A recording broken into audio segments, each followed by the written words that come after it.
Okay, everyone, told we're on the air, so we'll get started. Don't forget to turn off your phones and such. If you have any papers, they go to Mr. Curran down there with the U of M lanyard across the street from the guy with the other U of M lanyard, I think. So, Madam Clerk. Oh, okay. They just might do it this year. Madam Clerk, would you please call the roll? Bell. Here. Curran. Here. Freeling. Present. Harrison. Here. Hinkleman. Here. and Jarek. Here. Martin. Here. Scott. Present. Here. Worfel. Here. Yarborough. Present. And Elliott. Here. 11, 12 present. Thank you. Minutes from last week. Anyone want to move to approve those? So moved. Moved by Scott. Support. Supported by Volrath. Any discussion? Hearing none, all in favor signify by saying aye. Aye. Opposed, same sign. Minutes are approved. If it's all right, we'll flip requisition review with the park activity presentation. Derek, you want to cover that? Brian said you need to get going, so we'll get you on your way.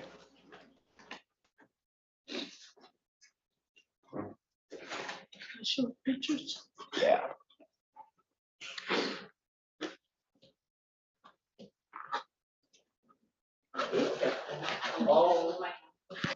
There you go. All right, well, good morning. My name's Derek Pelk. I am the chief naturalist for the county parks and manage Love Creek County Park in Berrien Center. And first off, I just want to say thanks for the opportunity to allow me to share and brag a little bit about some of the stuff that Parks has been going on, and just some information that maybe some of you may not know about. So this first slide, many of you may not know of a property owned by the Berrien County Parks referred to as the Indian Bowl. Indian Bowl is a 94-acre historic prairie fen, wet prairie. This property was donated to the parks in '96 from the Nature Conservancy, and it's historically has been known as one of the largest prairie fens. And why are prairie fens important? It's because it's a rare habitat, and rare species live in that habitat. So we've been able to set up a 5-year plan to help restore this property. And it's been kind of a labor of love for me to try to get things going, because it's been a hard property to access and get resources for, to restore and to conserve. So some of the pictures up there on your far right is a pink lady slipper, threatened species in Michigan. A small white lady slipper on your far left, another threatened species in Michigan. And then the pink flower, it looks like milkweed, and it is a milkweed, but it's called purple milkweed, and it's endangered here in Michigan, and it's very rare in this area. And then we have our little friend, the box turtle, a threatened species in Michigan as well. But it also, some pictures I don't have up there are the eastern Massasauga rattlesnake, an endangered species, as well as the spotted turtle, which has been known to occur there. So we're just trying to push back a lot of that woody vegetation to open up the canopy, so a lot of these species can, remain in that area.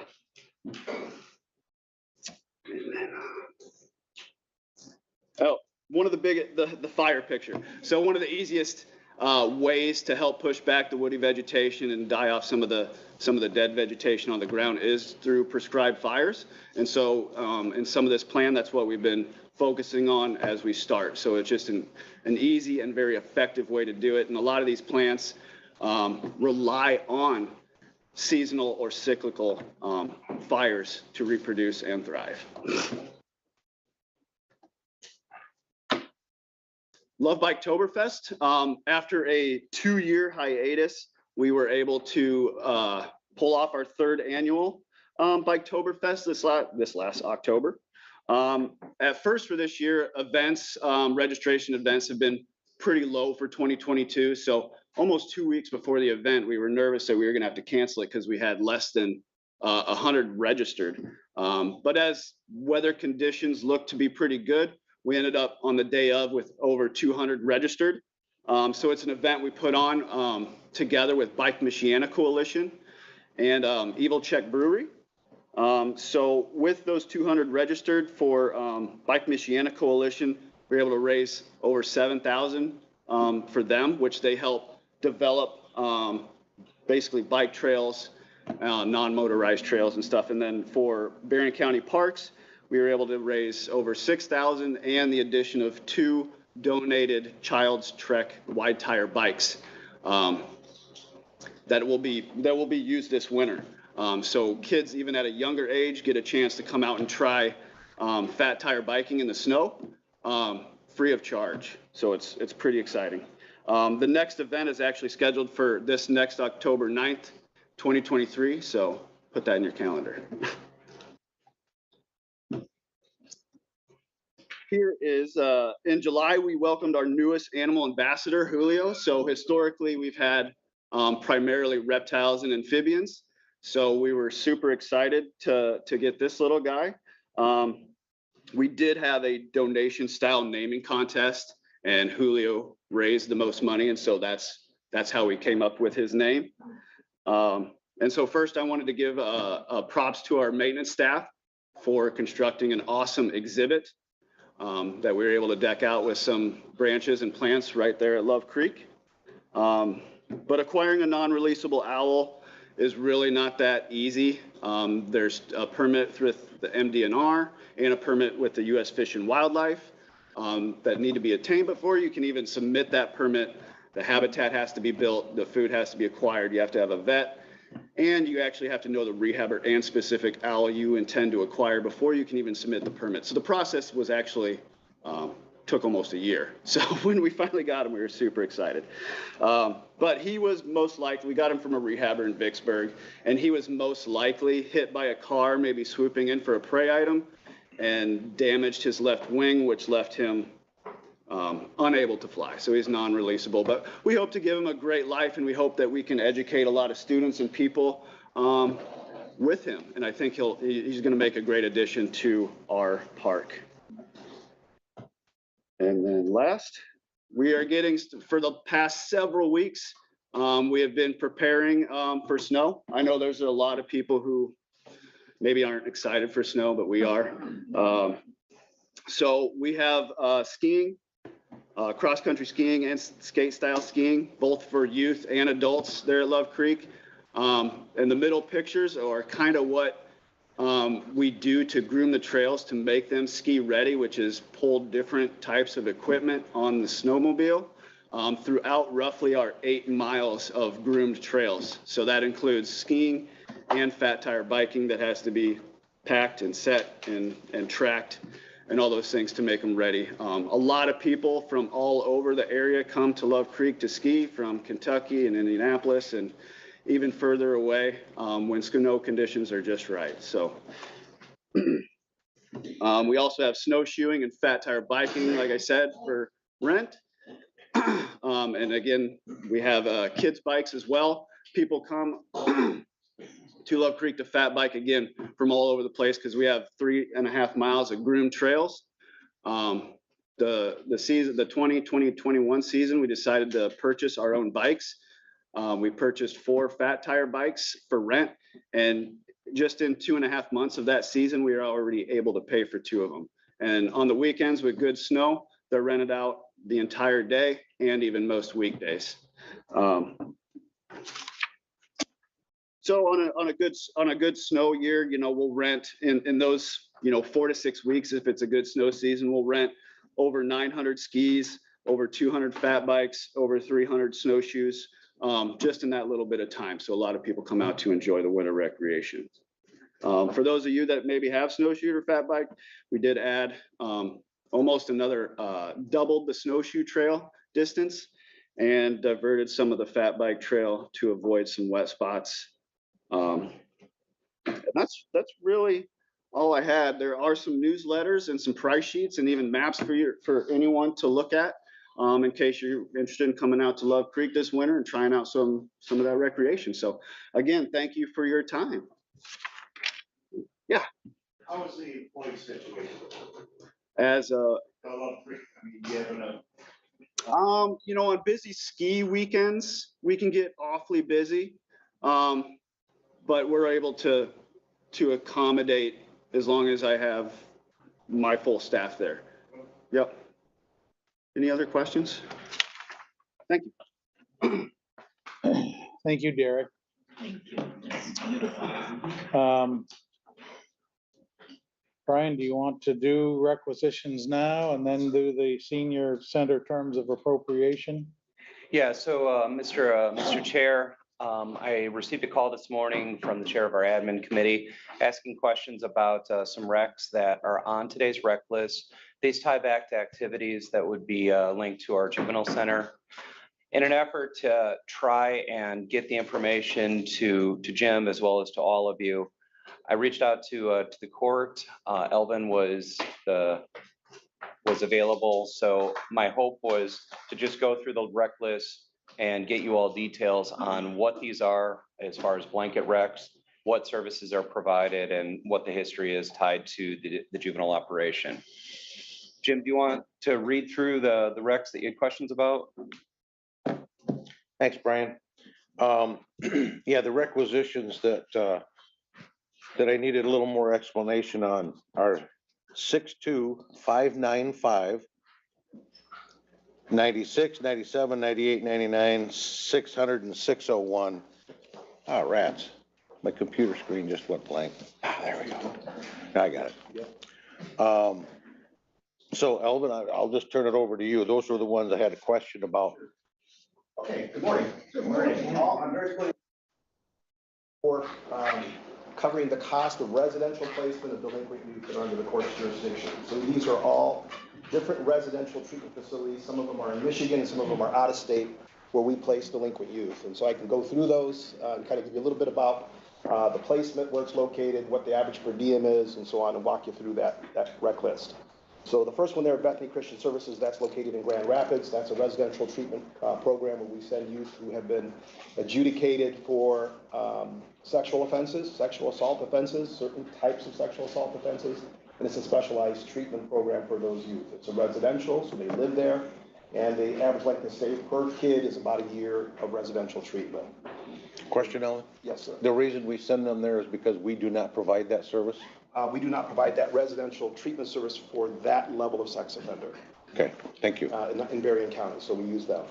The next question, yes, sir. What's the cost of that? The per diem will be over $200 a day for each kid that's placed there. The next one is Father Flanagan's Boys Home, and that is the boys and girls home from the movie. It's located in Lincoln, Nebraska. That's a residential treatment program that was originally Father Flanagan's Boys Home from the movie. Mickey Rooney, remember that actor? It now it's a sprawling campus. They have over, I think, 300 kids in that residential facility. They use what they call teaching home model, which is small homes on a campus that are staffed by married couples, parents. And we have used that program for some of the boys and girls that we have to residentially place. They're a little bit over $250 a day, depending on which level of the program they're in. Next one is Ottawa County. Ottawa County Juvenile Center has within its juvenile center a secure residential treatment program for girls. So we have on occasion sent a girl from Berrien County to that program because A, it's a secure residential treatment program, and B, it specializes in working with girls, delinquent girls. And again, located in Ottawa County. Rawhide Boys Ranch is located in New London, Wisconsin. This is a residential program that was actually started by Bart Starr, if you remember him from the Green Bay Packers. I've been to all these places except Boys Town, but what he did is he had a passion to help youth and get youth back on the right track. And so he, through his foundation, started Rawhide Boys Ranch. And it is literally a rehabilitative treatment program for delinquent boys located up in New London, Wisconsin, on a beautiful ranch. And they have family teaching homes, a similar model to Boys Town. And they have about 60, 70 young men that are there at that program. And that's Question? Wisconsin, yes. Okay, so the last three that you just mentioned, We send them there because we choose to send them there because we do not have those services here locally. Correct. Thank you. Correct. And then we get into rite of passage. So we have a couple programs with rite of passage.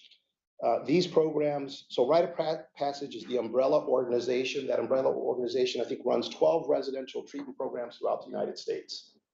One of the residential treatment programs is in South Bend, and that's for very delinquent, aggressive male youth. Another residential treatment program is in Arizona, Phoenix, Arizona, called Canyon State Academy. And that's kind of like, for those of you that have been around, remember Glen Mills, what we call Glen Mills, was out in Pennsylvania. This is a residential treatment program for male delinquent youth with a lot of history of criminal conduct. And that's in Phoenix, Arizona. And then they run a girls program for girls called Sage Academy. And that's a residential treatment program in, I believe it's Utah. And that's a specialized gender-specific program for girls who have histories of victimization, sexual exploitation, and we've used that program. So that's under that rite of passage umbrella. And the other one is probably the South Bend one that, I was telling you about. So rite of passage is the organization that have multiple programs. And the last one, Spectrum Juvenile Justice Services, that's located near Detroit. That's a maximum security, fully locked environment. Basically be like having a residential treatment program inside a juvenile detention facility. That's where we send our most violent, aggressive, assaultive, high escape risk kids. And they get kids from all over the state. And we have basically our deeper end kids that are highly aggressive, assaultive. We go to that program and it's boys only. And it's located in just outside of Detroit. So these are the programs that we're using. And I would make one other comment. We've increased our use of out-of-county and out-of-state residential placement because we're currently not operating our own local residential placement. With that being said, some of the kids that we do send to other programs, we could not serve in Berrien County's residential program because we don't do that specialized sex offender program and some of these other ones. Yes. That was one of my questions this doesn't replace our family program. These are specialized. And these are courts decide which one Correct. the youth is going to. Yes. All right, that's my The question. process of determining which kid goes to which placement is done through an internal administrative staffing process within the probation department. We've got probation supervisors, the probation officer on the case, the clinical treatment staff that have been working with the kid. They go through a very kind of structured staffing process. And based on the kid's risk and needs and treatment needs, that we look at and try to do placement matching with the appropriate placement. This is getting a little off the subject of the requisition list, but do we have a success rate on these? It varies based on the placement. The higher risk kids tend to do a little bit worse because they're high risk and their recidivant rates are higher. That's one of the reasons why we wanted to support and develop our own residential program, because we can work with the families, we can have the families involved in treatment. When kids are in Nebraska, Wisconsin, Arizona, it's tough to do that family treatment. We have incorporated Zoom, but Zoom doesn't give you a chance to practice your skills when your kid's 1,000 miles away. Thank you. Yes, sir. Does that include travel in those figures? No, because we have to pay a travel cost to get the kids to those facilities. Okay. And frequently, we have to transport those kids to those facilities. In certain cases, we have to pay the sheriff to transport some of these kids to these facilities because they're high-risk kids. And so we contract with the sheriff for them to pay $3 million to get those kids to placements. And how long does the average stay? A year. Yes. Have we ever had any programs that were specialized where maybe the other counties don't have that and they would send their kids here for that type of a program? When we were running our residential program at the juvenile center, we had counties contacting us who were interested in placing kids in our program and paying us basically a per diem. And that's what we would do. We would set up a contractual relationship with another county and said, if you would like to send a kid to our program, we'll screen the kid, make sure they're appropriate, they're a good fit, and then we'll charge you a daily per diem for them to be in our facility.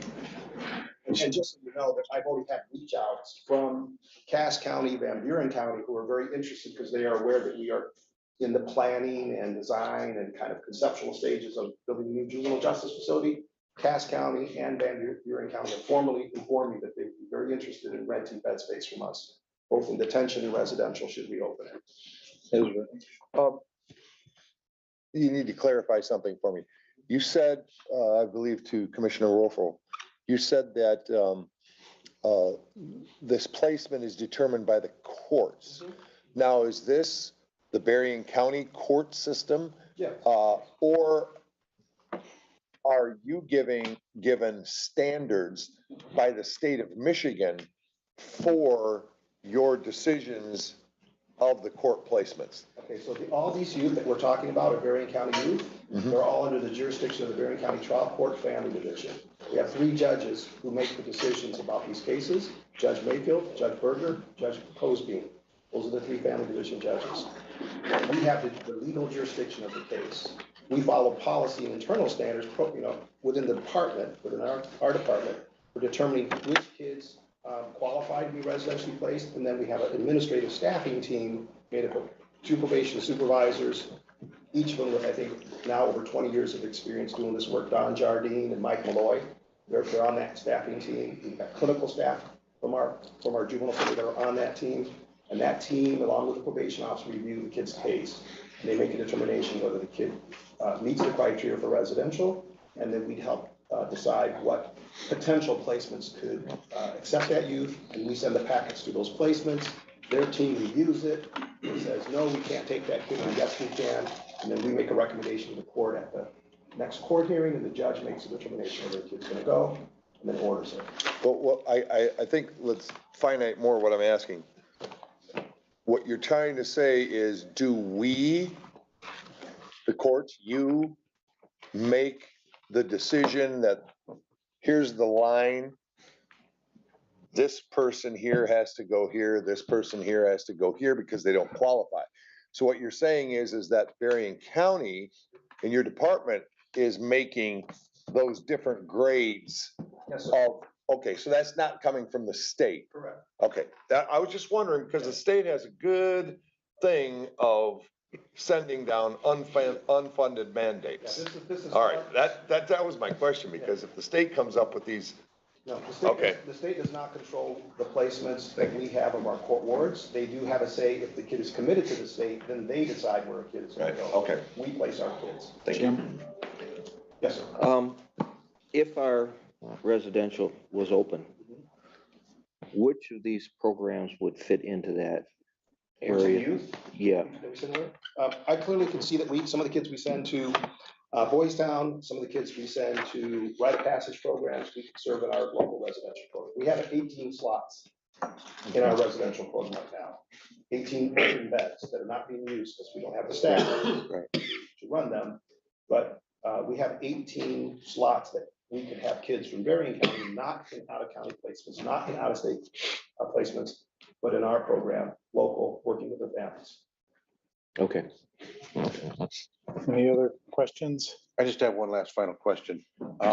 You've reported to us before that there's usually 3 or 4 juveniles out of state right now? Is that, There's more than that now. okay? Are all of them because of the specialized needs, or are any of them out of state because we don't right now either have the staff for the facility or for the program? That's a yes and yes. Okay, how many? Break it, how many are If I out? were to give you, well, obviously any ones that are the girls, we don't have a girls residential program. They're out of state because we don't have that program in Berrien County. And going forward, that's not gonna change, right? Well, part of our, in the future building of the juvenile justice center, we've talked about having a girls residential program. So we can have equity for access to treatment for girls and not have to send them out of state and out of county. Okay, But if I were to give you a breakdown, probably 40% of the kids that we currently have in out of county, out of state residential placement, we could serve locally. 60% we might need to have in specialized programs, especially the high risk, the really violent, aggressive, high risk kids. We would not serve them in the juvenile center residential program as it exists right now. and that 40% of kids is reflected in collectively all these requisitions, correct? Pretty close. Okay. Mhm. Because when I added them up, there's about $1 million or a little over $1 million just in those categories there. Oh, there's. So yeah, it would be a savings. Absolutely would be a savings. I think for the first time in, I can't remember the total number of years, but in the first time, we've asked you for $500,000 more in this year's budget to cover this cost. That's just this year.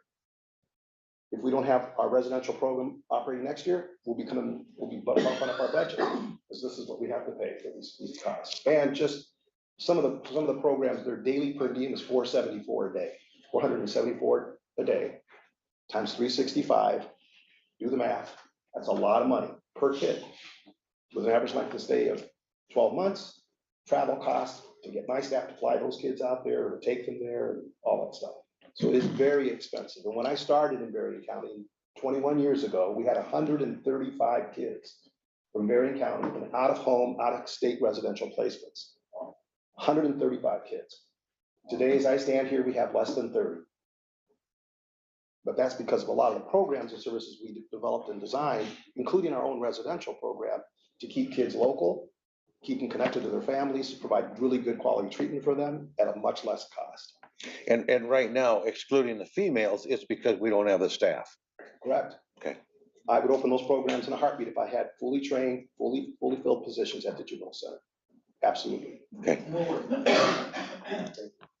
And thanks for coming in this morning, Alvin. Appreciate the explanation. Thank you. Mr. Chair, thank you for allowing us to do that. I do have just one last question for Annette. And the question was asked of me. And I'll reference these specifically. How does doing blankets save you time and paperwork? Sure. Because So- they still have to submit a requisition. Well, explain it, please. So, previously, the court was doing a requisition every time we had to pay the monthly bill for somebody being placed, out of the county. Those were appearing like almost every week on the rec list. And so I had tried to get them to go into a blanket format, because the way the blanket works, they do the blanket, the invoices come in, we don't have to do a rec every time there's an invoice. The invoice gets paid off the PO. And so that lessens the amount of paperwork and the time that we have to do to create one of these every single time that we have an invoice to pay. Does that answer your question? Yeah, I think so. Okay. But in the interim, nobody provides any oversight internally. Do you look at them? Or is this because it's the court, they do their own thing and we don't look at them? We don't see the invoices. The invoices are being paid off of this PO. So once the PO goes through the approval process, which this is the last step in front of you guys because of the amount. Once that's done, then the court reviews the invoices as they come in, and then they submit them to our financial services office to be paid off of the PO. Okay, so the oversight is provided by the court internally, not by us? Yes. Once we approve this blanket, we're done with it? Correct. We have no oversight? Correct. Okay, thank you. Jim, I appreciate that explanation. If there are any other questions, Ezra, please. Yeah, just a question for Brian and Annette. We approve a blanket for a particular place or a particular program, and we don't end up sending that many kids there. So where does that money go? Is that just absorbed by the courts, or does that, is that because it's in their budget? So is that done through Doug and the financial services and? So I just went through this process yesterday, actually. So Okay. I did blanket POs for, let's say, legal services that I thought we were going to be needing for the Board of Commissioners. I get to the end of the year, I look at the purchase order and I'm like, oh, well, we still have this much money left in there. So I final it out because I know I have no more invoices coming. That money goes back into that line item, which ultimately Doug takes at the end. So he's actually already started that process now. So I've had some problems paying some invoices that I've needed to, but that's where the money goes back into. I just wanted, so everybody understood that. I understood, but I wanted to make sure Sure. everybody did. Nick, Julie had her hand up. Yeah, and that was kind of my question, but also then if it goes over, like the 650, then they would come back to us. Because then the requisition has been expired. So, last week, I learned that there's something else that we need to look at. that is dealing with the requisition that we had that you guys pulled off of the list. Currently, if a department goes in and does a change order to their purchase order that's already come to you and been approved by you because it's over the amount, that's not coming back to the board. So we're looking at that. Doug and I had an in-depth conversation about that last week. And so we're gonna have to figure out the best way to do that, to make sure that that's coming back here as a change order to the purchase order. Yeah, that should happen. So the difference that Ezra caught last week, a point difference. So that if we approve that without him catching it, then how does that be effective? I mean, is that what you were talking about? So If we- the reason that we figured it out is because when the drain commissioner said that it was a clerical error in the list. But Doug was able to present how actually much we've spent to that vendor from that line item. And it was a lot higher than what you would have approved with the purchase or with the requisition. And so that's when it's like, oh, well, how did that happen? And so I know it seems crazy that that wouldn't have come up prior, but it did. And so The question I kind of have is, what if we didn't catch it? What? the requisition would have been turned into a purchase order. And then he would have had that much money to use for that vendor for the whole year. But it wouldn't have been sent to him all at once. So he would have had to send invoices. Invoices are, yep, exactly. Okay. So the invoice, that goes back to the other process. The invoices are submitted to the department. They approve them and they submit them to financial services, and then they cut the checks, which then come back to you also in the form of the weekly bills that go to finance. That's where those are included. And it's on there this time. Other questions, comments? Yes, ma'am. I don't think I'm comfortable approving any blankets if they are open-ended blankets and not really the amounts that are on here. That has to be fixed. Well, the flip side is the blankets are referenced in the budget submission. The budget submission has already been reviewed and approved by the board. The blankets, we are setting up our ability to use services in hundreds of different venues. The blankets, I believe the blankets make sense, knowing that you don't want to have to start a new billing process every single time you pick up the phone. So I would ask respectfully, don't throw the baby out with the bathwater. No, I just want to fix the process because I'm okay with the blanket to that dollar amount. Once it goes over that, it has to be reviewed. Got it. And so that we don't get over our budget. And they can't do that. They can't change. So like if there's no money, there's no more funds in their line, they can't do it anyway because they have to do, well, there's a budget transfer process that goes through that's a different approval process that doesn't really touch you guys. But there is a budget transfer process to do that, or if like the contingency report that Doug goes and talks to finance about. He goes over that with finance and lets them know that, hey, and that needed $200,000 in our legal line item, and we didn't put that in the budget. There's only 75 in there. We need to move money. Finance does see that. So they do know if someone's going over and above what the budget is that you approved. Anyone else? Carrie? Just real briefly, perhaps this is something that Finance Committee can take up with Financial Services to walk through the process to make certain going forward that it's all cleaned up, like what was brought up today with the change orders and things like that. We can work through all of those things. I think that the contingency reports do get forwarded onto the full board, and it's reported out from committee after we've received it from Finance Committee. And so those are some of those things, and there may be some value moving into the new year with new members if we perhaps just have a really high overview, whether it's in a workshop or something like that, so that this process can kind of be talked through and The financial understood. process, you mean? And how okay, gotcha. And just to clarify, what you're looking for, I believe, is just an explanation of of if change orders are needed, what is the process for approving the change order? Is that, got it? And I'm sorry, go ahead, ma'am. Yeah. Here. I think what I think about is it used to be when you're almost at the end of the year and you have money left in your budget, you try to spend it. And we stopped that. Was that true? Yeah, we stopped. That was true. And so I never thought about if they went over, if they had a zero. And like you said, you learned that you know what to do if there's money left. I thought put it back in the, in the first of the year of that account. But we did get people where they weren't looking like they were trying to spend all the money before the year was out.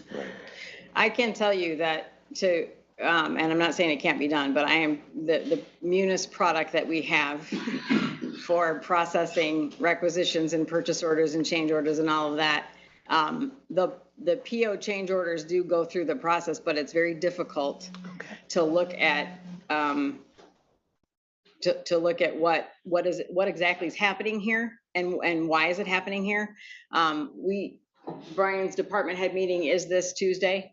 And so certainly we're going to have a conversation about what can we have the departments provide to us? Because right now I go through what's left in your approval screen and pull them all into that Excel. You can't, there's not a way to do that currently. So it's physically done rec by rec. And the change orders to the purchase order right now would also have to be done that way, but it's not easy to see why they're making a change order and what that's going to be used for. So we're going to work on that though, for sure. Thank you. Jim, did you have anything? Chuck, you had your hand up. Just real quick, you may want to, as you're looking at it, because we do requisitions of blankets and change orders at times, is setting a limit, because sometimes that change order is simply like a shipping fee that was more. So when you say, well, see all change orders makes sense, but you may want to put a limit because there's a lot of small change orders that I don't think is what you're referring to, but that's up to you. So. And would you agree with me that process that we have right Yes, now, that yeah. Munis system is not? A lot of times, sometimes change order is very small based on something is $5 more than it was. So that's just a thought that. Okay, real quick, Madam Chair, as you know, the end of December, sometimes you all will meet finance to basically gather up everything that's left and pour it back in to the general fund. Doesn't carry over to the next budget year. There's no incentive for departments to try to spend down or draw down, because we're watching stuff more closely as we head into November, December. Under the Uniform Budgeting and Accounting Act, as well as the County Controller Act and the County Commissioners Act, you put all three of those together, we have designated Brian as the Chief Budget Administrator and the Chief Financial Officer under the Controller Act. Each operation in this county is a budgetary center. The courts, the sheriff, they're all budgetary centers. The administrator has inter and intra budget line item authority, can move things within, can move them out. Finance is a statutory committee and has specific authority and oversight for such things. If we get into a situation where we have a blanket out there and someone wants to change it to the negative or to the positive, that I believe by statute has to clear Brian and sometimes finance as well. Mr. Chair. Sir. So I've already sent a note to Doug. I've asked that next week, he is coming to finance today to talk about year-end estimates. I asked that he plan on next week just providing a general overview on how change orders work. I told him that today's discussion stems from Juvenile Center, but I think it's more broad. So we'll have Doug in finance next week. I'll ask that he put together just a simple written document. We will then push that out to the full board as we've done with the year-end roundup. Okay. So that'll be there. And then just a quick note to all of you. So everyone in the county lives and dies by the use of Munis. Anything you want to get paid, you've got to go through the Munis system. as of this morning, you open up Munis and the very top line that you see is all spending for the remainder of December, for the remainder of the year is now done. So what that's doing is just putting everyone on notice that they can't try to do last minute big ticket purchases, that those are going to essentially get blocked in Munis. So trying to buy a whole bunch of chairs or furniture or you name it. So we're already taking steps to avoid the temptation to try and do the end of year spend down of their budget. Mr. Scott, sir, did you have a question? Yes, I just wanted the entire board to know that I've been on finance now for 5 years. Mamie's been the chair, but what we actually do is we have been meeting at the very end of the year, 29th, 30th, and Doug prepares a financial statement on just what Brian said on everything that has come through, but it's their best projected thoughts on what invoices might still be out there. So that's why we adjust and amend our budget and the general fund and contingency. This year, we're doing it next Thursday will be our end of year, but that's based on all of the information that Brian and Doug have gone through. And we will get that report today, which we requested, and it has been happening, that all of the commissioners get that year-end statement. So, we might have to transfer a little bit of money out of general fund and contingency, or we'll find out today, maybe we won't have to. Yeah. But just so everybody knows that next year, when you start up in January, if there's any changes to this year's ending, you will get that report from Doug, but it's usually not a lot. Usually we've projected it and it works. Right. Okay, we're cutting into committee time. You want to do the senior center thing now or later? And that's going to run to each of your committees and just brief you at that time. All right, let's go to public comments real quick. Don't see any other business. Don't see any, haven't heard any. Does anybody have any other business? What do you have there? I didn't have everybody sign this. Are we, the requisition list, can I pass that around? Is that okay? Thank you. Absolutely. Mamie gave me a note that said, let commissioners know pictures will be taken 12/22/2022. Is that the group? Yeah, so when we have people leaving, as you know, we'll take a photo of all of us, and then the people getting sworn in will step in, and we'll take a photo of the new board. So wear your Sunday, not your Saturday clothes next week. And there's that. I believe you're taking the oath too. Yeah, that's right, that's right. That's what I didn't quite know. I knew it wasn't the end of, it wasn't how we do it. No, we'll take the oath even though it won't kick in till 12:01 on the 1st. But that way we're sworn in right on through and don't have to wait till the 5th to take the oath. Anybody have anything else? All right, we'll be back here in an hour and 10 minutes.